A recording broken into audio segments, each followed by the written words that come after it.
Om Namo Bhagavate Vasudevaya.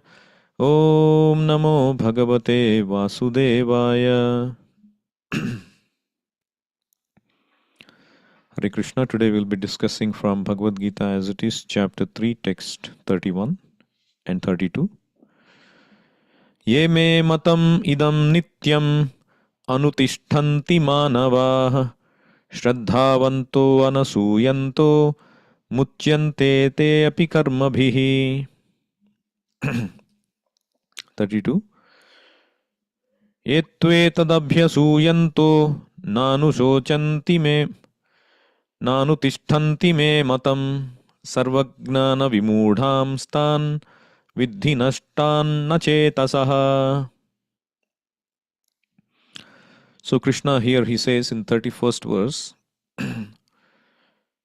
Ye me matam. Me matam means my verdict, my opinion. Ye those who anutishtanti follow this manavaha, those ye manavaha, those human beings who follow this, that matam, my matam, which is nityam, which is eternal truth, just like the Vedic knowledge is eternal truth, Krishna's words are eternal truth. So this idam nityam me matam, ye manavaha anutishtanti, who follows this with shraddhavanto and anasuyanto, without envy, what will happen to them? Muchyante te api karmabhihi. They will become freed from muchyante karmabhihi, the reactions of their fruitive activities. Free from the bondage of fruitive actions. On the other hand, Krishna says, the 32nd verse, Yetu, on the other hand, etad, the knowledge that I have given, out of enviousness, abhyasuyanto nanutishtanti, those who don't follow this path, out of enviousness of me, this path that I have given, me matam na anutishtanti, ye abhyasuyantaha, what will happen to them? Sarvagnana vimudhan stan, they will be bereft of all their knowledge. Sarvagnana vimudhan stan vidhi nashtan achetasaha. Prabhupada says, they are bereft of all knowledge, they are considered to be bereft of all knowledge, befooled, vimudhan, and doomed to ignorance and bondage. Vidhi nashtan achetasaha. They are doomed to ignorance and bondage. So you see these very interesting two verses here. On one hand, you see Krishna's extreme compassion, 31st verse.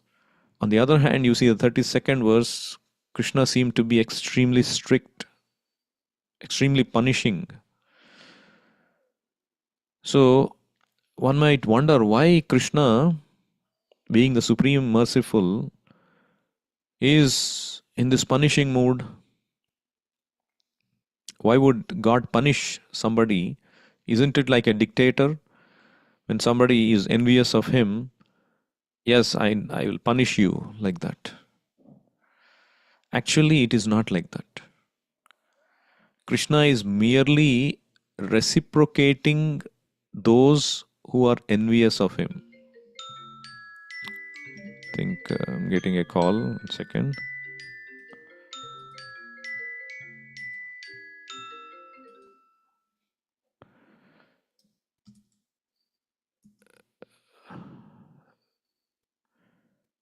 Hare Krishna.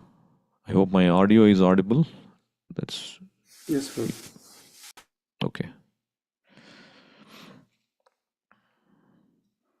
So Krishna is merely reciprocating their desire to be envious of him.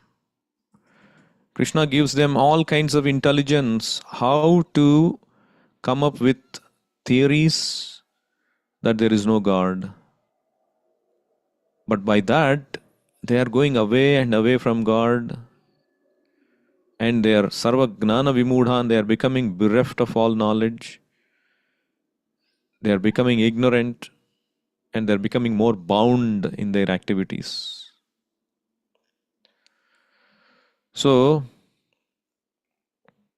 the first verse, Eme matam idam nityam anutishtanti manavaha.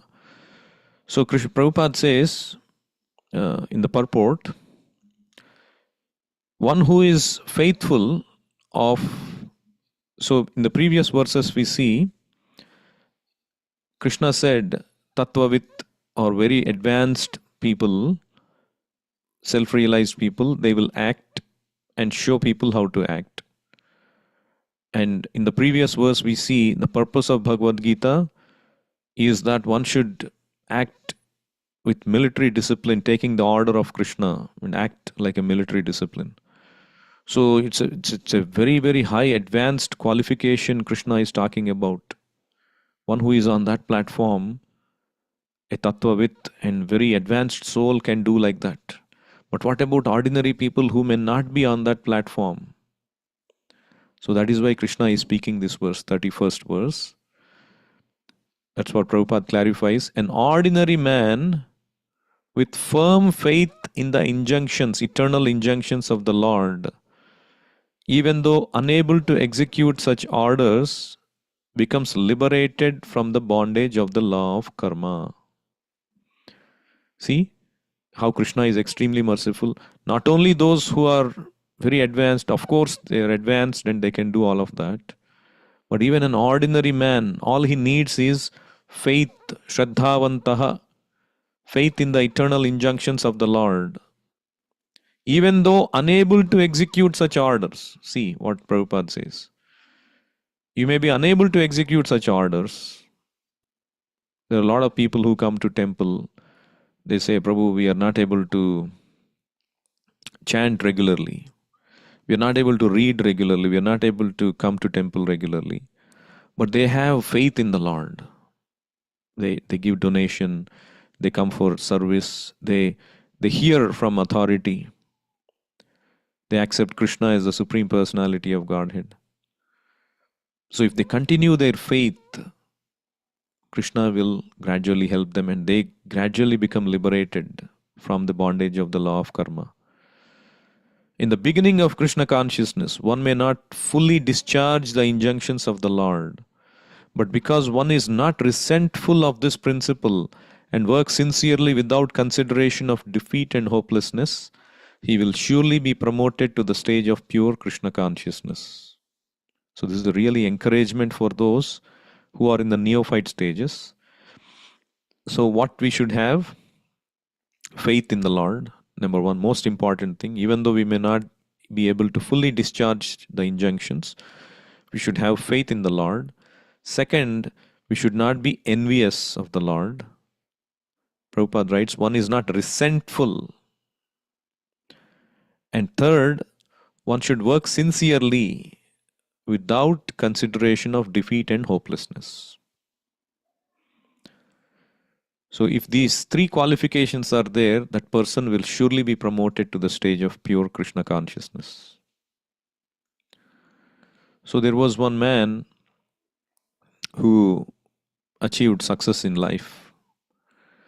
So a friend visited his house and he saw a picture of his family, not his family, a picture of his father on the stage along with the chief minister. And so the visitor, the guest, he was asking, oh, your father is such an accomplished person. He has contact with the chief minister and maybe because of that he gave you a lot of opportunity for success. And the son of this person, the host, he said, actually my father loved this picture so much. But I'll tell you something very interesting. That picture was not taken for my father. My father was just an ordinary assistant and servant to this great person who was next to the chief minister. And this great person always had to have the help of my father to hold him and do all his duties. My father was a very faithful servant of this person. And so this person had to go to the stage to be felicitated by the chief minister, and my father also went along with him. And they took the picture. My father was there right next. And my father would proudly show that picture wherever he went. And people, even the chief minister recognizes him. And because of that, he grew a lot in his life. And I also got the similar baggage, blessing, and I also made big in my life. So I'm always grateful to my father, and my father is always grateful to his boss for having given that opportunity. You see how the father, even though he didn't have that qualification, merely by tagging along with this great personality, he ascended onto the stage to be right next to the chief minister. So faith is such an important thing. Faith in Krishna and faith in the spiritual master. If you serve a spiritual master faithfully, sincerely, even though you may not be qualified, just because of your association with the spiritual master, you can ascend to that pure stage of Krishna consciousness. So that is the most important thing. But on the other hand, Krishna says one who is envious, one who is envious of Krishna, one who is envious of this knowledge of Krishna consciousness, they may come in the shape of philosophers. Even they may write commentary on Bhagavad Gita. They may be speaking about God, but they will categorize Krishna to be like one of these gods. They consider Krishna to be ultimately God, to be impersonal, or maybe Krishna is a historical personality, just a historical personality, a yogi, all these kind of things. There are many philosophers who write such comments, but they have no faith in Krishna. They will never be liberated from the bondage of fruitive action. So, like that, there are many, many people who are envious. So, we should be not envious at all. Our enviousness of other person is because ultimately we are envious of God. Because we are envious of God, we don't accept God's placing the other person in a higher position. Therefore, we become envious of that position because we are envious of God. So, there is one nice story on this, in this connection, about envy. So, there was this great sage, so who was on the bank of Ganga. He was meditating and he was becoming very popular. But there was one envious man who was very learned scholar. He could not tolerate that.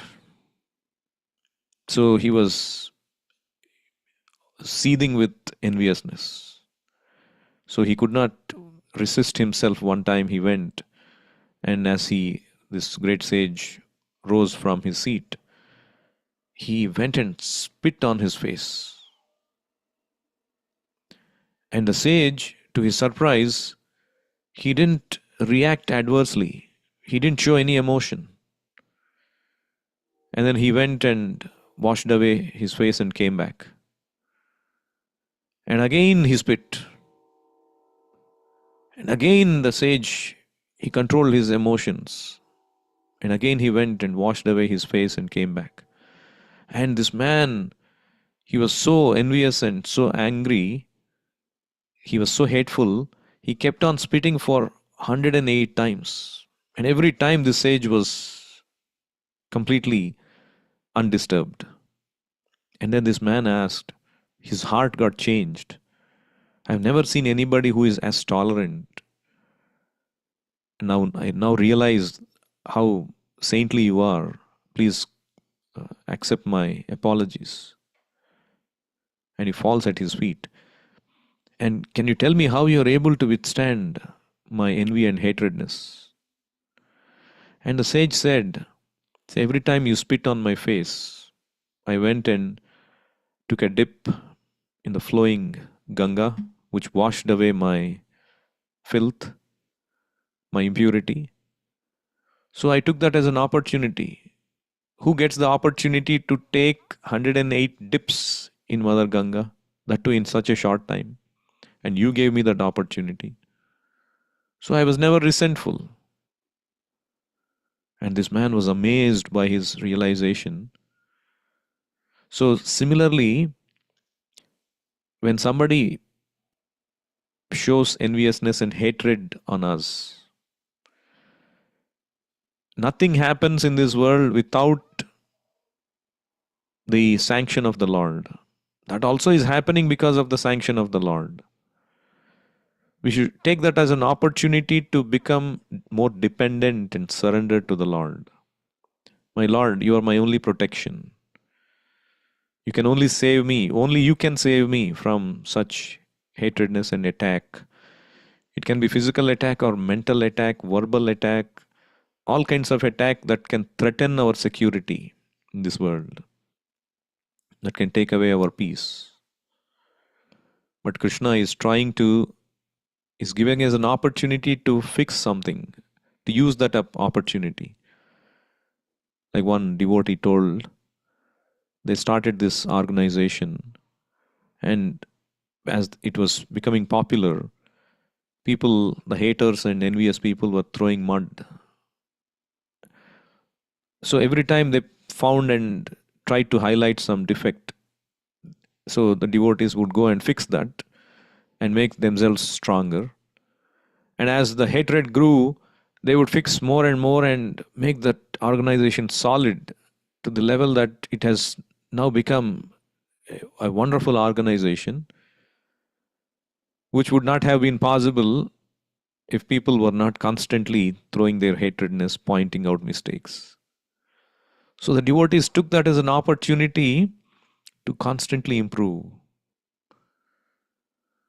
So let people be envious, Krishna will deal with them. But we should not become resentful or get morose.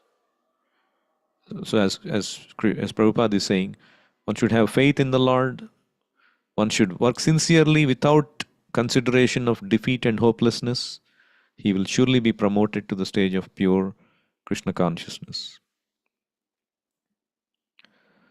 So, what about those? How then the envy can be removed from such people?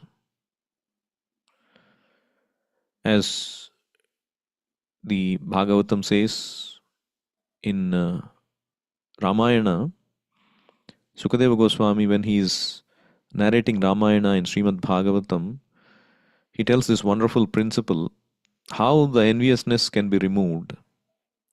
He says, Purusho Rama Charitam Shravanair Upadharayan Anrushamya Anrushamsya Paro Rajan Karma Bandhair Vimuchyate. So he says, O King Parikshit, anyone who orally receives the narrations concerning the characteristics of Lord Ramachandra's pastimes will ultimately be freed from the disease of envy and thus be liberated from the bondage of fruitive actions. So, hearing about the Lord is the medicine for becoming freed from enviousness. Like Prabhupada, he says that even when we take to devotional service, sometimes it is found that we are envious of other devotees. And how can that enviousness be removed? That enviousness, that is why we say Shravanam, we have to hear about the pastimes of the Lord. Practically, we can see one who is constantly hearing about the Lord sincerely, then that enviousness is arisen. In Srimad Bhagavatam, we know this serpent Kaliya. who was very envious of the devotees. This Kaliya poisoned the sacred river Yamuna and killed many cows and many living entities who were taking shelter of the water of Yamuna. And Kaliya was very proud of his destructive activities and couldn't stand anyone else happy. And when Krishna sported on the waters of Yamuna, this Kaliya was infuriated and he rushed madly at Krishna to kill him. See, this is how envious people are proud of their poison activity. So their enjoyment is in seeing others suffer. And their suffering is when others are happy. So our spiritual advancement is dependent on how we become free from these envious tendencies. So that is the nature of envy. We cannot tolerate others being empowered and successful. So if we are pained to see others' success, Krishna becomes pained by us. And we make advancement only when we give pleasure to Krishna. So this Kaliya attacked Krishna, and Krishna subdued this wicked serpent by dancing on all of his hoods. And Kaliya's poison and blood came out of his mouth as Krishna was dancing on his hoods. So similarly, as Krishna, in the form of his holy names, he dances on our tongues. If we let Krishna dance on our tongues, then the poison of envy comes out of our hearts. Why Krishna became merciful to Kaliya? Because Kaliya's wives were exalted devotees. They prayed for their husband's deliverance. Similarly, in Bhagavatam, we find Hiranyakashipu was delivered because of the prayer of his son Prahlada. So, petitioned by the wives of Kaliya, Krishna spared the life of Kaliya, but not before purifying him of all the poison. So, Krishna can purify us when a devotee is in association with us. When that's why it is said, you associate with devotees, devotees wish only good for you. When the devotee wishes, Krishna has to sanction the devotee's wish. Krishna will purify you. And Krishna's expertise in punishing Kaliya, look at his effortless ease of his chastisement. Krishna did not even look at Kaliya when dancing on his hoods. Even the best martial arts experts, they have to look at the opponent while fighting. And to add insult to injury, Krishna not only simply danced without looking, but he played his flute occasionally to delight his devotees who were very anxiously watching from the banks. And then eventually, when all the poison went out and his pride became subdued, Kaliya surrendered to Krishna. And Krishna forgave him, seeing his sincere repentance. So when we take the holy name on our tongues, on this slippery like the hoods of the serpent, Kaliya, and we let Krishna dance on our tongues, and when our inner enviousness, our inner bad qualities are all squeezed out, that's when we can fully surrender to Krishna. So there is no other medicine but to chant the holy name of Krishna. Krishna Rasayanam Piba, Kulashekara Alvar says. This, we are trying to seek an elixir for solving all our problems. But the Krishna elixir is there. So take the Krishna elixir, the holy name of Krishna, and which can solve all our problems. So it is said that Krishna has two forms, his person and the holy name. The person Krishna, like here he is saying, one who is envious of me, they will become bereft of all knowledge and they will be in ignorance for their own good. Krishna is reciprocating. But the second form of Krishna, the holy name of Krishna, is more merciful than Krishna.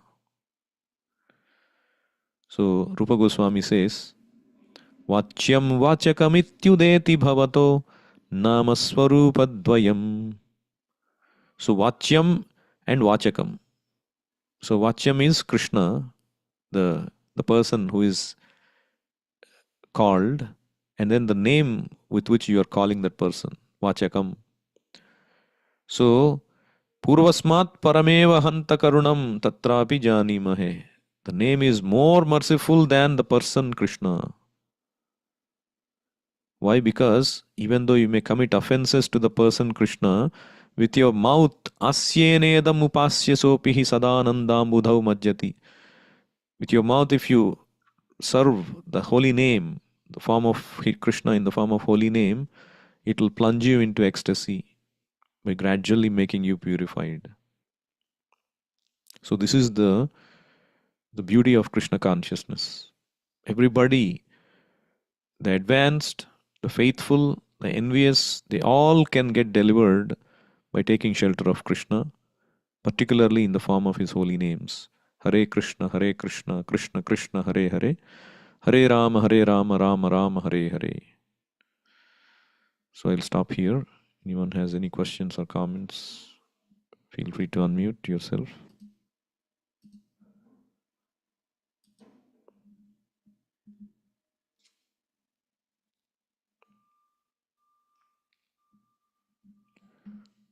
Bhagavad Gita as it is ki jai, Srila Prabhupada ki jai.